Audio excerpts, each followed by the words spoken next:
നമ്മൾ മാലയിൽ വന്നിട്ട് കഞ്ഞിയും പപ്പടം ഒഴിച്ച് ആദ്യമായിട്ട് കഴിക്കാൻ പോകുന്ന സാധനം കേട്ടോ ഈ ഫിഷ് നല്ല ഫ്രഷ് സാധനമാണ് കേട്ടോ. കടലിൽ നിന്ന് പിടിച്ചു കൊണ്ടുവന്ന വഴിക്ക് നമ്മുടെ കയ്യിലോട്ട് കിട്ടിയതാണ്. ഓക്കെ ഗൈസ്, ഇനി നമുക്കിത് എങ്ങനെ പ്രിപ്പയർ ചെയ്യുന്നതെന്ന് നോക്കാം.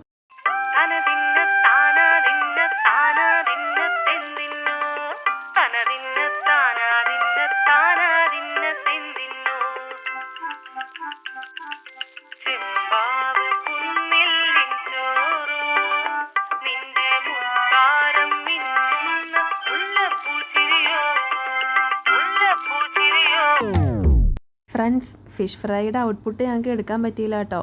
ഒരു മാസത്തെ വെയിറ്റിങ്ങിന് ശേഷം കിട്ടിയതാണ് ഞങ്ങൾക്ക് ഈ ഫിഷ്. അപ്പോൾ ചട്ടിയിൽ തന്നെ ഞങ്ങളതെടുത്ത് കഴിക്കാൻ തുടങ്ങി. ഫിഷ് ഫ്രൈയുടെ ഔട്ട്പുട്ട് നിങ്ങൾക്ക് കാണണം എന്നുണ്ടെങ്കിൽ നിങ്ങൾ വീഡിയോയ്ക്ക് താഴെ ഫിഷ് ഫ്രൈ എന്ന് കമൻറ്റ് ചെയ്യുക. വീഡിയോസ് ഞങ്ങൾ അപ്ലോഡ് ചെയ്യുന്നതായിരിക്കും. വീഡിയോ ഇഷ്ടമായെങ്കിൽ ലൈക്ക് ചെയ്യുക, ഞങ്ങളുടെ ചാനൽ സബ്സ്ക്രൈബ് ചെയ്യുക, വരും വീഡിയോകൾക്കായിട്ട് ബെല്ലൈക്കൺ ക്ലിക്ക് ചെയ്യുക.